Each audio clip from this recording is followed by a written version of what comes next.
This week on Art of the Air, a whole show features the remarkable life and musical journey of the one and only Billy Foster, sharing anecdotes from his storied career along with his wife and music collaborator Renee Miles Foster and childhood friend Buster Mukes, plus information about his Saturday, September 20th concert at IUN. Our spotlights on Chesterton Art Center's September exhibit, Impressionons, prints by Romero Rodriguez, running through November. Express yourself through art and show the world your heart. Express yourself through art and show the world your heart. You're in the know with Esther and Larry. Art on the air today. Stay in the know with Larry and Esther. Art on the air our way.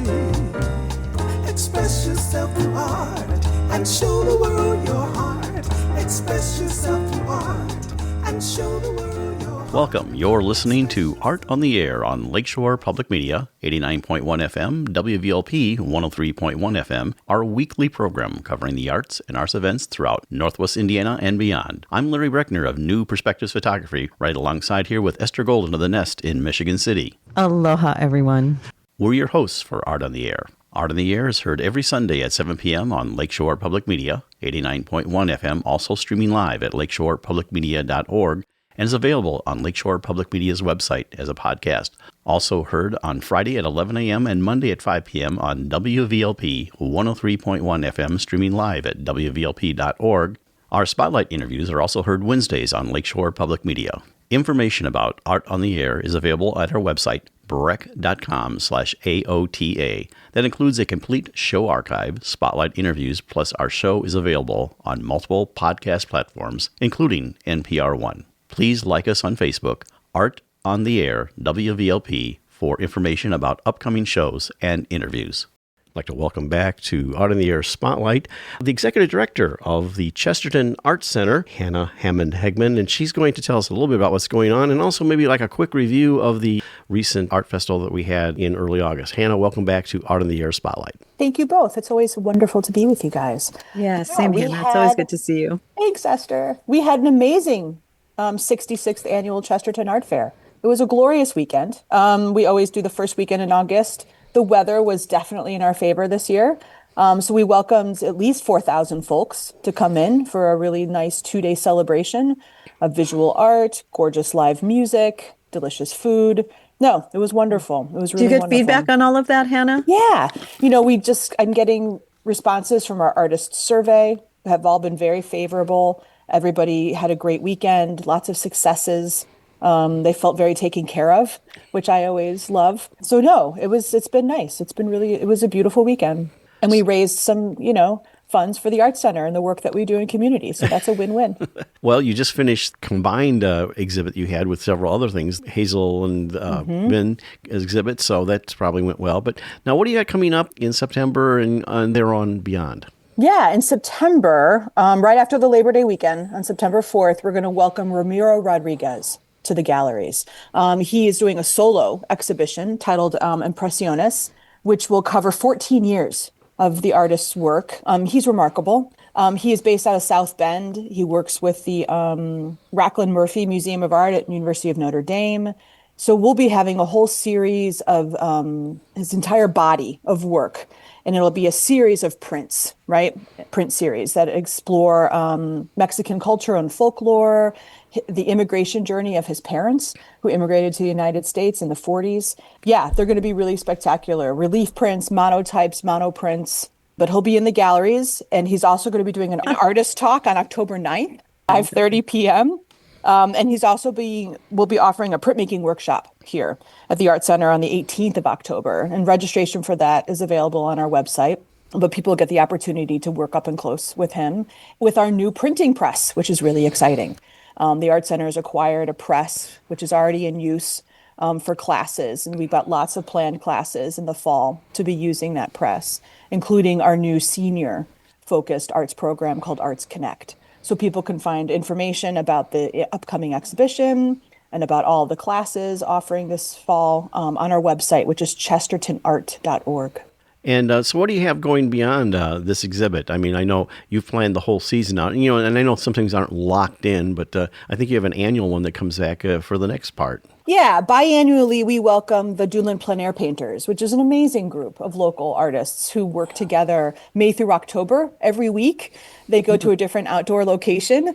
And so we'll have a group exhibition of their works from the previous year, the previous season, in the galleries from November 5th through December 6th. So right after Ramiro's exhibit, which ends on the 1st of November, we'll welcome the plein air painters. And we always finish our calendar year with our annual CAC members exhibition. So keep an eye out for that. There'll be more information, but any artist or maker who is a current member of Chesterton Art Center can participate in this open community call exhibition. It's always a really beautiful way to finish the year and welcome 2026. How many members do you have approximately? We have about 350. Yeah. And so some of those folks are members who are artists, and they take advantage of that membership by exhibiting not only in the annual exhibition, but they can have work for sale with us year round in our ongoing member gallery and gift shop. So it's a nice benefit that we can offer local artists. So you have a couple of other groups that you're working with, the Teen Art Group, Emerging Artists. So tell us a little bit about that. Yeah, so Kara Schmidt, our education director, oversees both those groups. Both the Teen Arts Group and the Emerging Artists Society had booths at the art fair, which were really very popular. They had lots of successes with that.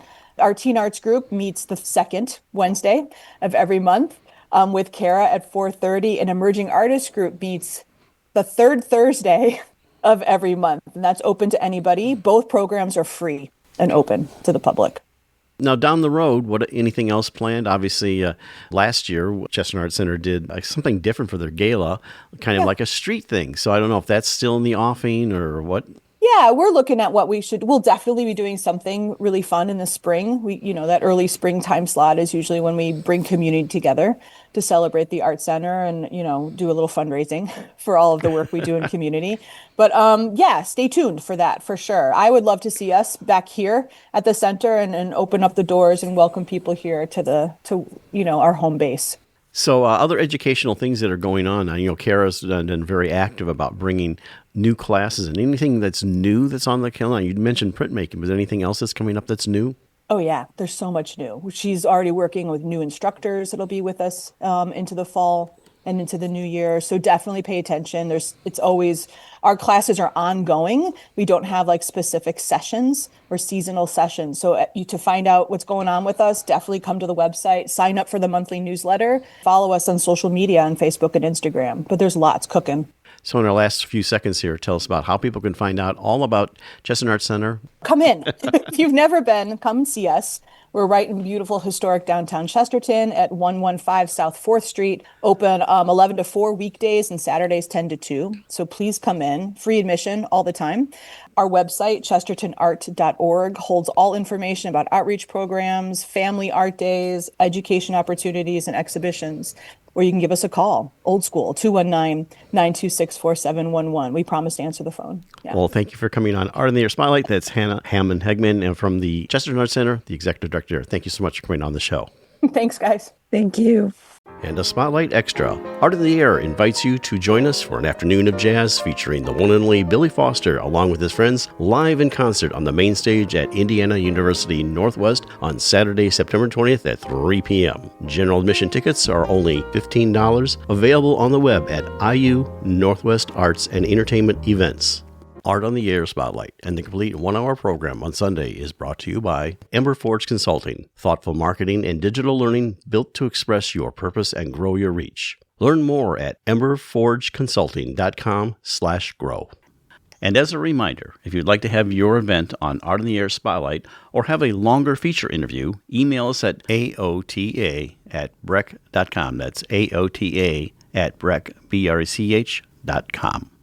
Our show relies on the support of not only our show underwriters, but also our listeners who make donations to this station. Your support of this station will ensure Art in the Air may continue bringing you the best of the arts and culture programming for Northwest Indiana and beyond. If Art in the Air is important to you, please consider supporting this station with a one-time contribution or even making an ongoing sustaining contribution. For information on how to make a contribution, go to this station's website or our show website, brech.com/AOTA. And thank you. Hi, this is singer-songwriter Kenny White, and you're listening to Art on the Air on Lakeshore Public Media, 89.1 FM and on WVLP 103.1 FM. We are pleased and honored to welcome Billy Foster and Renee Miles Foster to Art on the Air. Billy is a wildly respected pianist, composer, educator, and producer. As an active professional musician, he has performed across the U.S. with others as well as his own groups. He has written and produced recordings with both Billy Foster and Audio and the Billy Foster Trio. He has also written and produced music for several television commercials. Billy and Renee hosted the popular radio show Billy Foster Jazz Zone on WGVE. Renee grew up in a household filled with music, and she absorbed all the music and knowledge surrounding her. With extensive schooling in performance and vocals, she further honed her skills at college clubs and venues singing jazz, pop, and gospel. Renee has been called a beautiful visionary. As an entrepreneur, she founded in 1996 the Northwest Indiana Women's Museum Project, also a catering and decorating company. She is a talented commercial artist and freelance fashion model. As an active arts and community advocate, she has been the recipient of numerous awards.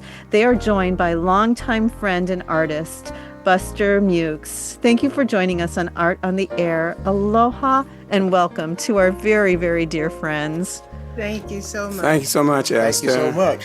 Well, Billy, we always like to start off, and know we've done this before with you in previous interviews, but we're going to revisit it again.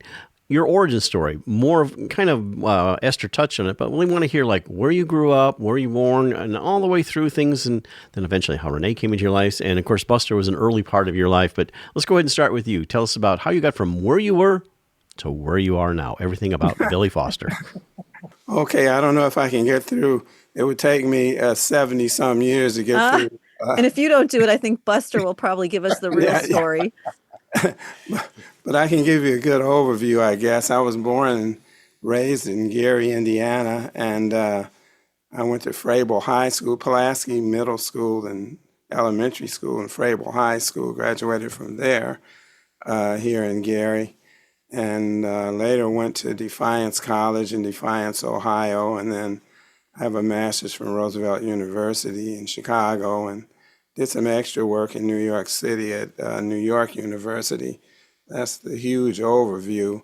To back up a little bit, though, when I was 7, my godmother offered to give us a piano and, well, actually loan us the piano as long as I would play it. And so she did that, and I began to take piano lessons, and she never got the piano back. You did your practicing. Yeah. So was the household filled with music too? My parents used to be big music fans, so I don't know if the household was filled with music. They had a lot of records, and they used to take me, actually, when I was a little kid, to music shows at the Regal Theater in Chicago and the Tivoli Theater over there. And so I would see people like Duke Ellington and Miles Davis and Count Basie and Sarah Vaughan. I can remember all those names before I was 10. They Wow. would take me. So that's how I got to hear a lot of music. And then when I was really young, they bought me a record player. And they bought me some Kitty records. And I listened to them for a little bit, but their record collection seemed more interesting to me. So I wound up playing their records with Count Basie and Duke Ellington and all those people I mentioned on them. So Wow. I kind of got hooked into jazz at an early age, I guess, by doing that. So were either of them musicians, mom or dad? Well, my mother played the piano. She played by ear. She's from a family of 11, and all of them played. Wow. And so, she would play the piano. So did she keep you practicing? Well, she's instrumental in my practice, and that's for sure. So the deal was this. So I was 7, but I had to be at the piano right after school for an hour each day. And so I did that.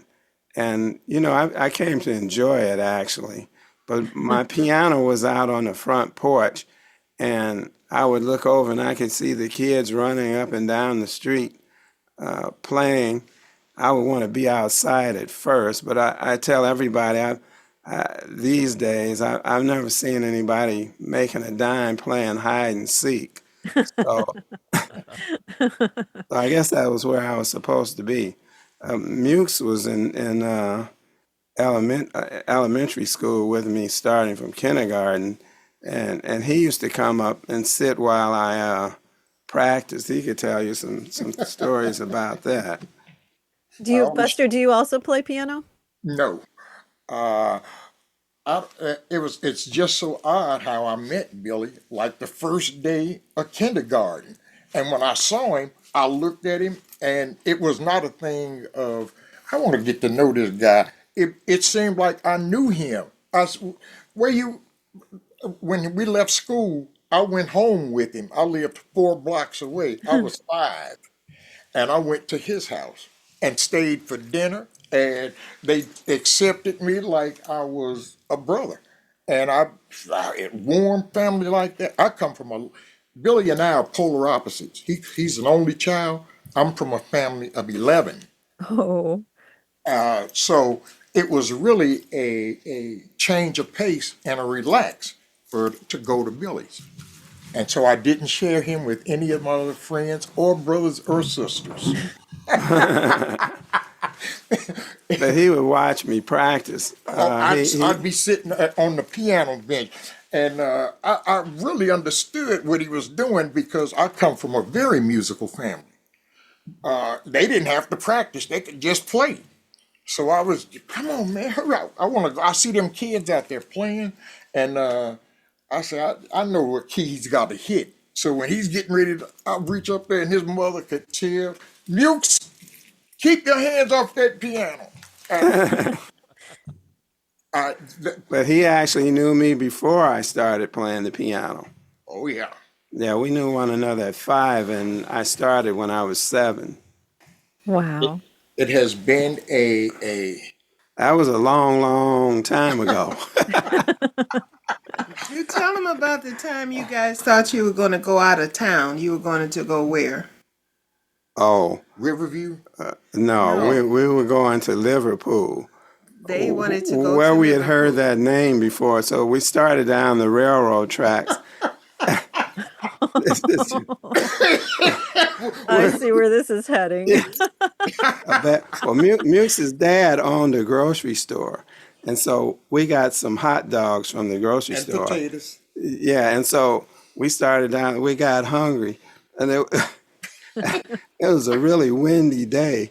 And all of our matches got blown out. And so we wound up eating raw hot dogs. Delicious. And they realized they weren't going to be able to get to Liverpool, so they had to turn around. Whose idea was that? I don't know. No, it wasn't mine. Yeah, we're going to walk to England. Yeah. They're going to Liverpool. But since then I found, now I don't know where we got that name Liverpool, but there is out that way where we were going a Liverpool Road. Yes, it is. I know where it is. Yeah, and so I'm wondering if maybe somebody may have mentioned that too. I don't know. But Esther, I think we walked past Liverpool Yeah, Road. we went farther. it is just a remarkable relationship that they've had and they have. And I think it's just a joy to be able to see them interact with one another. And when they sit together and tell their stories and reminisce on things, it's just such a pleasure. I said that God has his hand on Billy, and he's had his hand on him with all the friends, especially you and Larry, and all the others that we have been privileged to know and to perform for. And then Billy, kind of tell them about your experience in life with having a job in music in the various fields and careers that you've had. Yeah, I've been fortunate through the years in that music probably is the main thing that, well, not probably, it is the main thing that I do. Now, I've been able to have a job in music my whole life. So, as some people say, I haven't really worked a day in my life.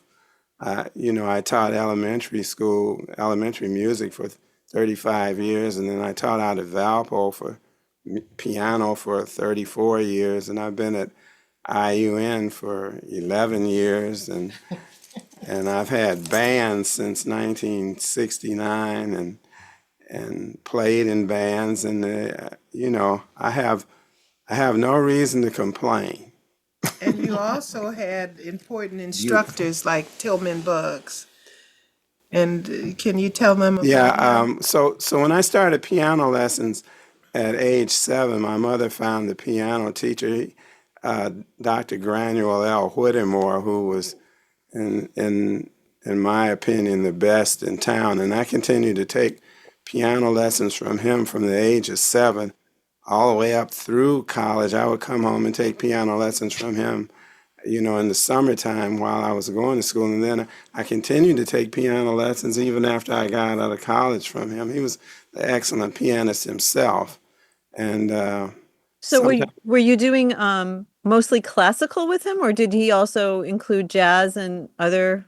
It was all classical. I played all classical music until I got out of college. And I always wanted to play jazz, but I could never find anybody that would actually teach me what actually was going on. So it was later when I started hanging out in clubs and running into local jazz musicians, that I could hang out with them and find out what exactly was happening here. And would you please tell them about what is his last name? Van Halen. Van Halen? What's the name, the classical guy? I had the opportunity to meet Van Cliburn. When I was college. He was here playing at a venue that was one of the city's biggest venues at the time, Memorial Auditorium. And Van Cliburn was here in the 60s giving a concert. So somebody I knew. Who was that? What was her name? Mrs. Crump. She knew she knew who was bringing him in. And so they arranged for him. They invited me to come down and meet Van Cliburn, which was a thrill for me at the time. And he got a picture with him, too. And Mukes, if you could tell us, you had mentioned a story about you're going to see him at the church play. Oh, yeah, that's what I wanted to tell him about. Okay, tell him about that. As he's talking about classical music, I was right there with Billy when he hit the first note on that piano, and that was just part of our, whatever we had to do, we know we had to go to the piano first. Now we're free. So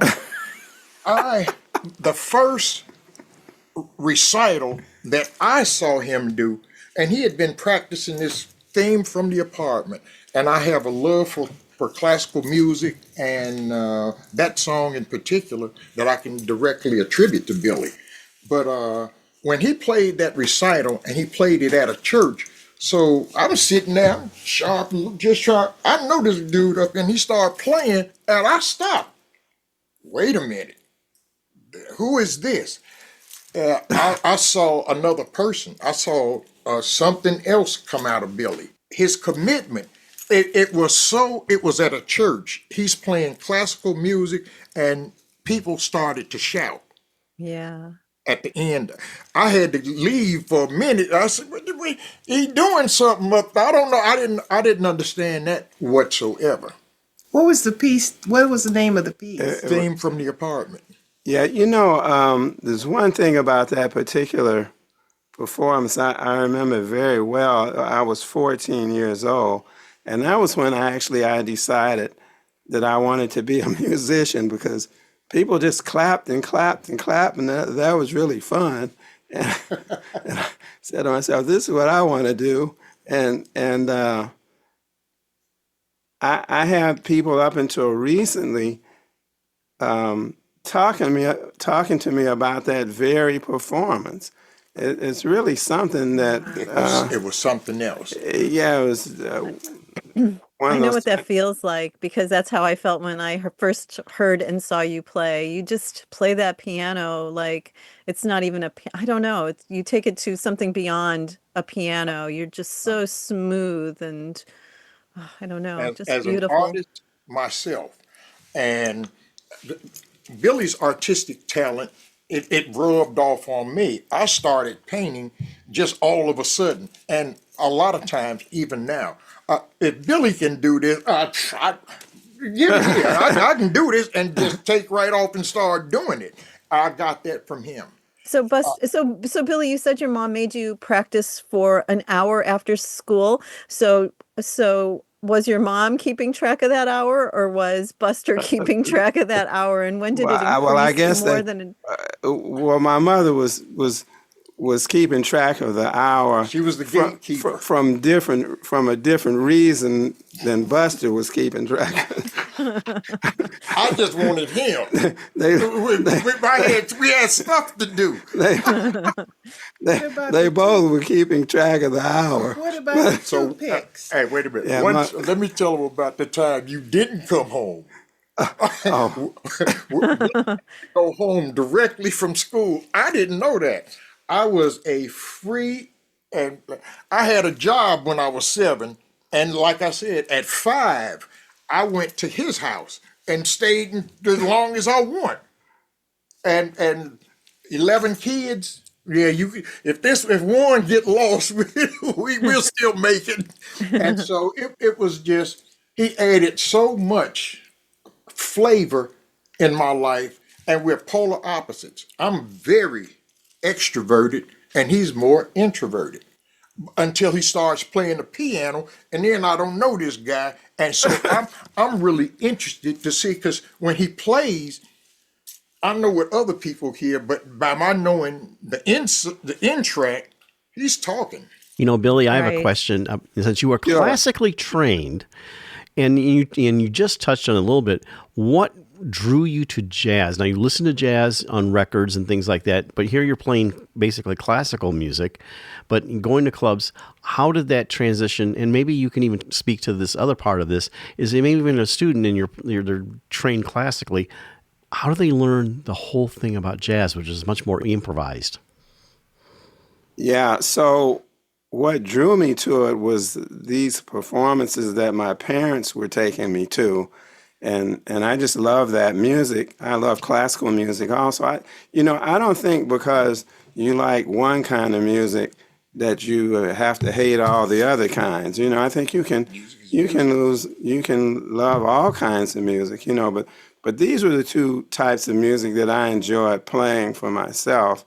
And it was those experiences with my parents and the records that they bought and all that, because I can recall when I was a kid, there were some radio shows that had jazz on it. I don't know if you ever remember Jesse Owens, the track star.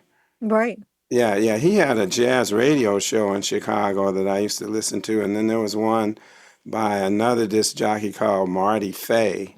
And then there was another one by Daddy O'Daly. Daddy O'Daly. And I used to listen to those, and I used to even tape those so that I would have those records for myself. My parents had a Kind of tape. did that with Marion McPartland. That was who I listened to. Oh, okay. Yeah, I listened to her too. She And was. you met her. Yeah, Mary McPartland was the very first celebrity interview that I did for my radio show. It was beautiful. Yeah, she did a great job. She's a very nice person. Actually, everybody that I interviewed on that show during the 16 years that I had the show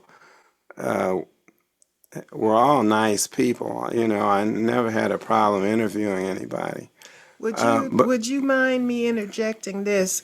I feel it's very important that people listen to the facts that you were classically trained and you had a love for jazz. Now, a lot of people will often dismiss the fact that jazz is such a prominent art form. The genre is exceptionally accepted around the world because it is not, people think that, oh, they're improvising. Well, yes, they're improvising, but these guys who created that art form were geniuses in their time, and then all of their works stand today.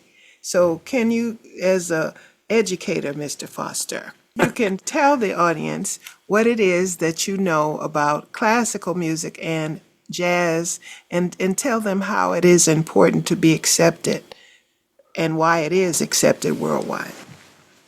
Well, the funny thing about the two musics is I think people hear when you say it's improvised or just you're playing off the cuff, they don't know that there is a format and a lot of things you have to know. We don't just sit down and just start playing anything. Certain things have to go with certain things in order to make that sound right. So there's an awful lot of knowledge you have to in order to be able to, or some great ears in order to be able to improvise. And I always think that jazz is kind of upside down from most of the other musics, classical music and even pop music, in that when you hear a classical piece, they're playing music that's been written, and they're playing it like it's written, almost, because everybody has their own interpretation. But basically, they're playing the notes that are written on a piece of paper, and if they go back and play it again, they're going to play those notes straight through, just like they're written, or if they don't, then they've messed up. However, if you go to a jazz performance, it's just the opposite.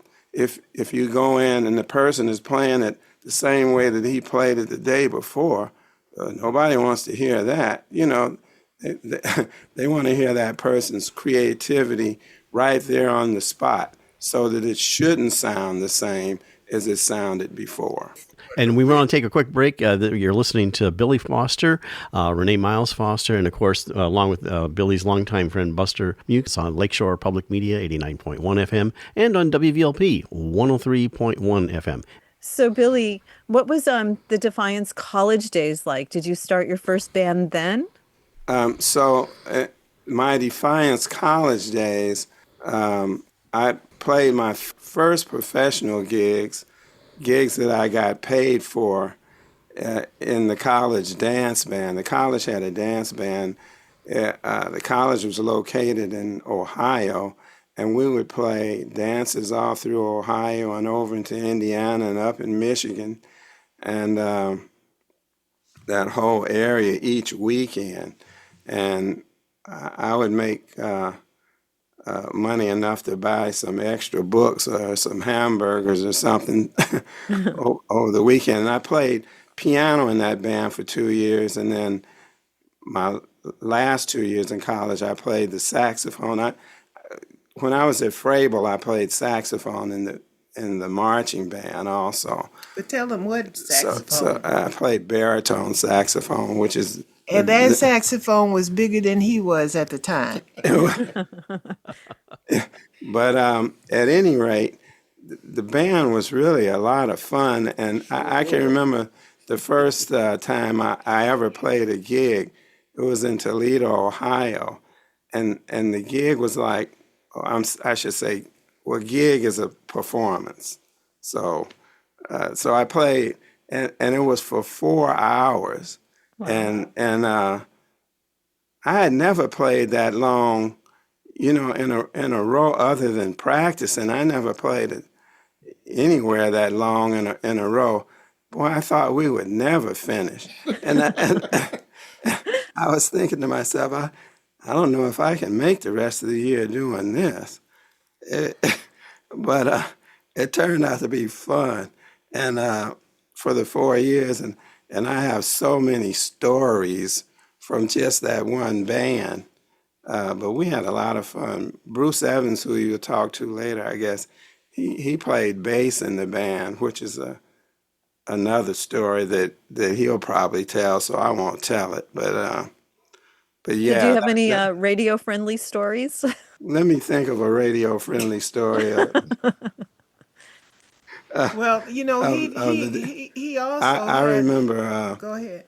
We did play we played several times in Toledo, Ohio. It was about 60 miles from the campus, and I can remember that we had a trombone player in the band that was a big fan of motorcycles, and so we would get off from these gigs, and it would be like about midnight or so, because back in those days, all the gigs did last for 4 hours. We'd start 9 or 10, and then, by the time you pack up, it'll be midnight or 1. So he decides, have somebody drive his trombone to the gig. He's going to drive his motorcycle, which he did, except that about 12 o'clock, a deep fog descended.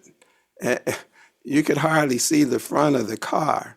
So he got back on his motorcycle and he decided he was going to ride in between two cars. He was going to follow the tail lights of one car and the headlights of another car would be on him. And so that took place for several miles until they hit a turn and the motorcycle disappeared. Oh, gosh. Oh, my gosh. Yeah, he actually had a crash. He hurt himself with that. That's Dangerous a story. gig.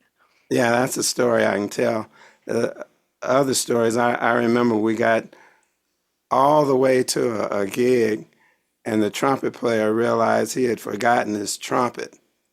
And so what did he do? So did you give him a tambourine then? I mean, No, he borrowed a guy who sat next to him.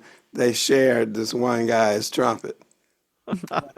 But he wasn't able to play. And then I remember one night we were playing, in a big band. This was a big band. And so, normally the drummer sits up kind of high, higher than the rest of us. And we were playing through this song and we heard a big crash. And the drummer had fallen off the bandstand with his drums.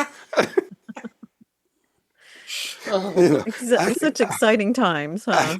I could go on and on about. So this is all during college days. So Yeah, that's when all did you? So where did you go after college? Did you move back to Gary? Did you go to Chicago? So I moved back to Gary. This is another story too. When I moved back, I really didn't want to teach, even though I had an education degree.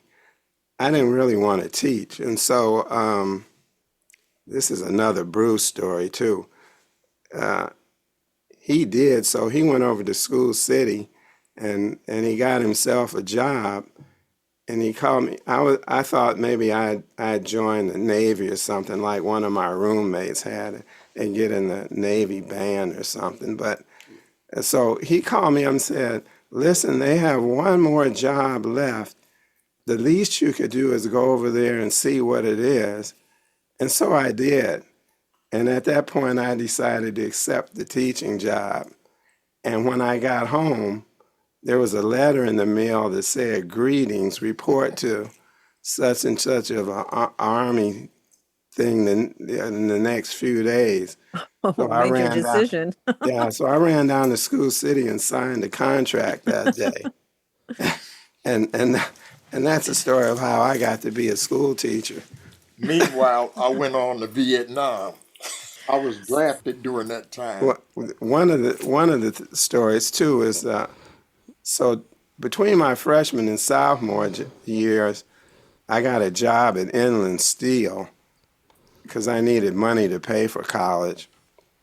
And so I went to the open hearth, which was extremely hot, extremely hot.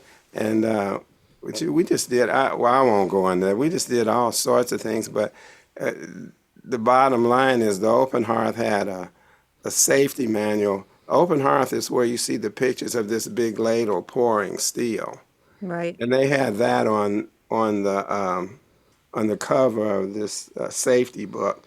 So I tore it off, and when I got back to school, I pinned it to my bulletin board so that if any time I thought reading a book was hard, I'd look up at that ladle. Yeah, that's so smart. Yeah.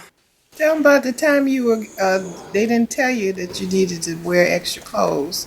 Yeah, sometimes we would go up on top of the furnaces to help the brick masons reline the furnaces. And they would cool the furnace down to red hot. And the first time I got up there, it was extremely hot, and I was up there dancing around, and the guy asked me, "Didn't they tell you that you needed to wear 2 pair of everything to come up here?" And nobody had told me that. And his zipper was burning. Yeah, even my zipper was burning me. Oh my gosh. Send me back down to get that. But that, I count that as a great experience. A lesson learned. Yeah, it was really Motivating experience. Yeah, it's a great lesson. I'm really glad I did So that. I want to, Please, at this time, I don't know how much time you have, but remember we talked about Tillman Buds, who was a great educator. You also met Art Hoyle and various other musicians. If you can kind of tell them somewhat of how they behaved, their demeanors, their kindness in helping you. And then we also, what's the trumpeter's name we met? Trombone player in Valpo. Remember he came, Curtis. Curtis Fuller. Yeah, can you mention some of these people? Because they really were, tell them about them. Well, in my job at Valpo, we instituted a jazz festival each year, and we would bring in an artist. And by doing so, we got to play with a lot of the top name artists, world-class artists through the years. And some of them I was able to keep contact with, and Curtis Fuller was one, who was a trombonist with Art Blakey and the Jazz Messengers and tons of other people. And he was just a kind gentleman. We had Slide Hampton come over to the house, and every time I hear Slide Hampton's name, I think, oh gosh, did Billy ever get a nickname? Maybe it should have been Keys Foster or something. Oh, that's funny. We play with Red Rodney and Right. just Everybody has Little Bird. I mean, they all have their nicknames. I was trying to think of a Billy Foster nickname. I don't have one, so. Well, we got to find one. But at any rate, all those guys were great gentlemen and great musicians Talk that about Art Hoyle. we had the opportunity to learn from. And there were a lot of them that right here in Gary, there was an organist named Don Patterson who was a world-class organist that spent 2 or 3 years living here. And Don would come by the house and show me different things. And of course, Henry Johnson and Todd Kuhlman are 2 guys that, in a way, I mentored. They were in high school when I met them, and Henry wound up playing in my band. As a matter of fact, he spent many years playing with such artists as Ramsey Lewis and Joe Williams, and I'm going to be playing with Henry at the Chicago Jazz Festival this year. And weren't you featured on 2 of Henry's albums? Yeah, I'm on a couple of Henry's albums also. And they're the opening act with Esmeralda Spalding. Oh, wow. Yeah. And Todd Kuhlman went on to be head of the jazz department at Purchase College, and he played many years with James Moody and some with Horace Silver. And he just recently, Todd Kuhlman, sent a letter to Billy because he wanted to acknowledge his mentors, and Billy was one of them. And the letter is so beautifully written, and I'm so happy that he has a blog. When things happen, though, it seems as though the spirit of life, it kind of transcends upon people, because out of all these years, he now has the thought to say, I need to acknowledge Billy and Bruce and the various other people, and because they were mentors and they meant a lot to me. And in reading that letter, it was so inspirational to me. You got to expound on what you felt, but just to see that people appreciate it. In life, I've learned that you want to be respected, you want to be valued, you want to be appreciated. And when it comes to jobs, you want to be compensated. But all in all, maybe in a nutshell, you start as you overlook life and you have time to really learn to be grateful for the things that you have, and as good stewards, we learn to be stewards, both of us, in what we do and in serving people and helping people. We learned that it is vitally important to learn that God created us, but He also has His hand on us in such a manner that we can celebrate and appreciate, what He made in each individual. Because Billy, I have appreciated and enjoyed the times we've had where we traveled and when we performed together. It was kind of funny when we first started performing together. We would often, after we did a gig, we'd both be tired and hungry. And he said, "What are we going to eat now?" And I said, "Well, did I sing on that stage and did we work together and do a performance? So now we both have to go get something to eat and we have to work on it." But, it's a partnership in life, learning to work with people. And it's kind of hard being with a musician. But see, I'm also an artist and a musician, but I value and appreciate everything to the extent that I understand what it is that the individual needs time for their art. He needs time to practice and all that kind of stuff. You often practice. Can you tell some of the students perhaps and people how long it took you to do what you do and be what you are? Well, we want to come back in just a moment for our guest today on Art in the Air is Billy Foster, Renee's Miles Foster, and of course, Billy's longtime friend Buster Mukes on Lakeshore Public Media 89.1 FM and on WVLP 103.1 FM. I want to ask a music question, if that's okay. I want to. Sure.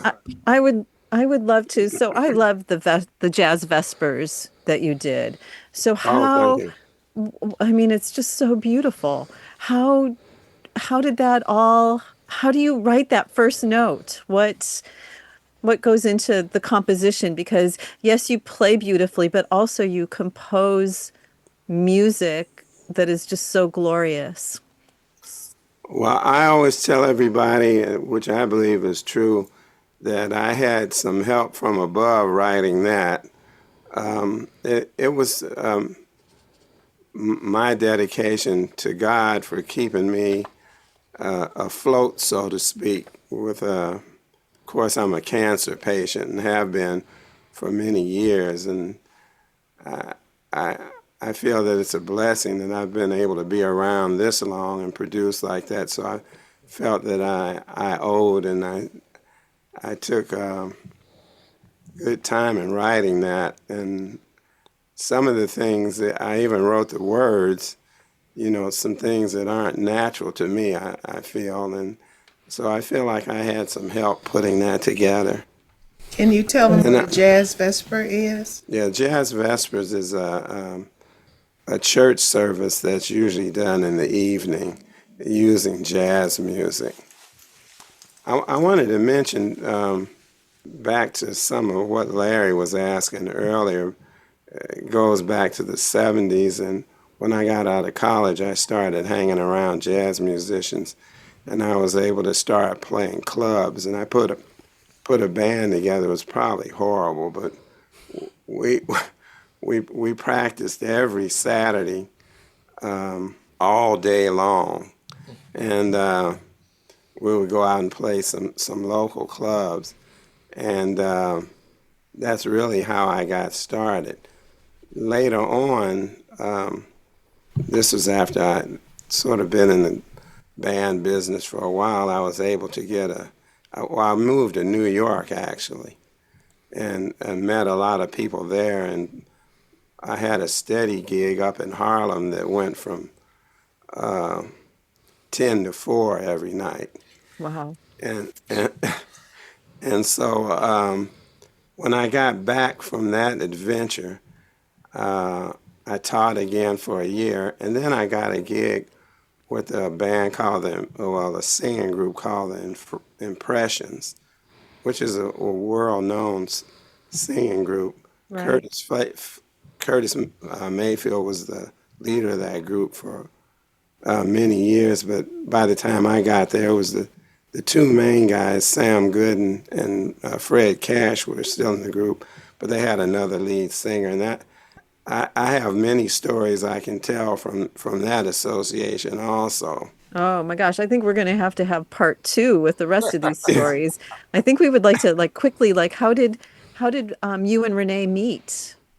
And because I know that before the marriage there was a friendship and I met Renee. Hired me for, this was back in the 70s, and she hired me for a gig. Well, But before that, let me tell you the story. There was a man named Skeeter Hart, and prior to that, it was a man who was a fireman named Tommy Sanders. And he felt that in church, I sang at the St. Monica Church in the choir. He felt I had good pipes. And so he said he would talk to my mother because I needed to sing jazz. And he then convinced my mother to go with us to Mona's Lounge here in Gary. So in Gary, I met Skeeter Hart. And Skeeter Hart said, well, you start coming to my house and I'll teach you how to sing jazz tunes. So I did for a while. And he would have these men sit there like they were the audience. And they were approving of what I was singing and how I was doing. And I didn't know exactly what he was doing while he was playing, but he was modulating. He was changing the chords and all kinds of things to see if I could hear where I was to go and the next notes and that kind of thing. But so after that little time, he then said, well, I can't help you. I can't do anything else for you. You need to meet Billy Foster. I said, oh, Billy Foster. So arranged to meet Billy Foster and come to his home. And he had a little band and stuff. But, he actually fired me from his group because I wasn't used to singing any kind of pop tunes and stuff. And I couldn't remember all the words and stuff and how it went. I don't remember yeah, that. You did. You fired me. And so then through the years, we kept in touch and would have gigs and all. And he was on one of the gigs that I did get at the Blue Room, it was called. And so after we finished the gig, I had to go into the room with the manager to get paid. And so the manager closed the door, and then he started telling me that they didn't make much money and that he couldn't pay me. I said, and then my mind went into war mode, like if I was going to fight with my brothers or something. And I said, listen here, these men out here aren't going to stand for that, and I'll get them to come in here and kick your behind. And you need to pay us this money now. And I said, matter of fact, I'll go out and get one of them so they can tell you that I mean business. So he went ahead and paid all of us. I put my bluff in, But getting back to Billy, I knew him for 30 years. We dated for 10 years. And in November, we'll be married 27 years. Oh, so beautiful. Yeah, back in those days, there were about 30 different clubs here in town that you could play music in, play jazz in, actually. And we played most of them. And they would go from club to club, so on the break, they go down the street to this other club and go up the street to another club. And the scene was so beautiful because every place was nice, a nice club, nice environment. And the people really enjoy themselves. They dress up, and the streets would be full of people just going places. On Friday, on Friday and Saturday night. So, Billy, you have an event coming up. Tell us a little bit about that. Okay, the event that I'm having come up is September 20th, which is a Saturday at Indiana University Northwest. It's the concert. We're using the regular band, which consists of Bruce Evans on bass and Lanny Turner on drums and Renee on vocals and myself. But we're adding to it Jacoby Berry on vibes, Bill Boris at the guitar, and Tim McNamara on saxophone. So we're expanding the band, and we're going to play hopefully some exceptional music and have a great time. And after the concert, which starts at 3, we're having a reception for everyone. And we also want to mention that the Indiana University Northwest Arts Department, they're underwriting everything, which is wonderful. Well, anyway, we'd like to thank Billy Foster, Renee Miles Foster, and of course Buster Mukes came on today on Art in the Air. And again, the general admission tickets are available online at IU Northwest Arts and Entertainment Events if you go to the website. And again, Billy will be at the thing called Billy Foster, along with friends in concert, main stage IUN on Saturday, September 20th at 3 p.m. Thank you for so much sharing your arts and music journey with us on Art on the Air. Yeah, let's plan part 2 so we can get the rest of the story. Okay. Well, thank you so much for having us. We love you so much. Thank you. We love you both as well.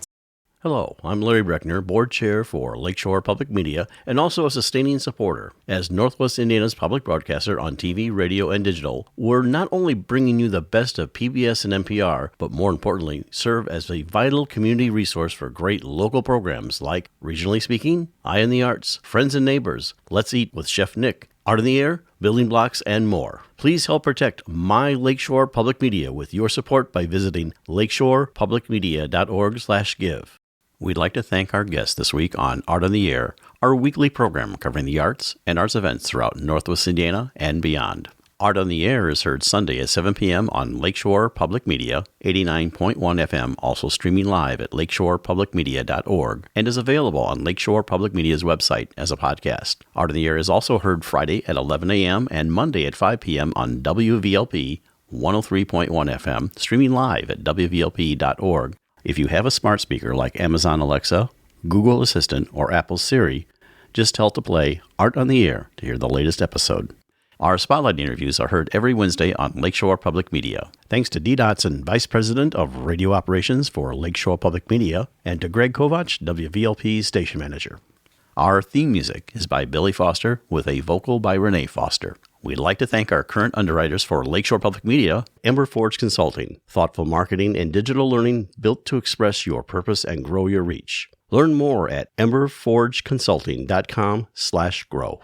And for WVLP, Walt Breidinger of Paragon Investments. So we may continue to bring you Art in the Air, we rely on you, our listeners and underwriters, for ongoing financial support. If you're looking to support Art on the Air, we have information on our website at breck.com/AOTA, where you can find out how to become a supporter or underwriter of our program in whatever amount you are able. And like I say every week, don't give till it hurts. Give till it feels good. You'll feel so good about supporting Art on the Air. If you're interested in being a guest or send us information about your arts-related event or exhibit, please email us at aota@breck.com. That's aota@breck.com, or contact us through our Facebook page. Your hosts were Larry Breckner and Esther Golden, and we invite you back next week for another episode of Art on the Air. Aloha, everyone. Have a splendid week. Express yourself through art and show the world your heart. Express yourself through art and show the world your heart. You're in the know with Esther and Larry. Art on the Air today. Stay in the know with Larry and Esther. Art on the Air our way. Express yourself through art and show the world your heart. Express yourself through art and show the world your heart. Express yourself through art and show the world your heart. Express yourself through art and show the world your heart.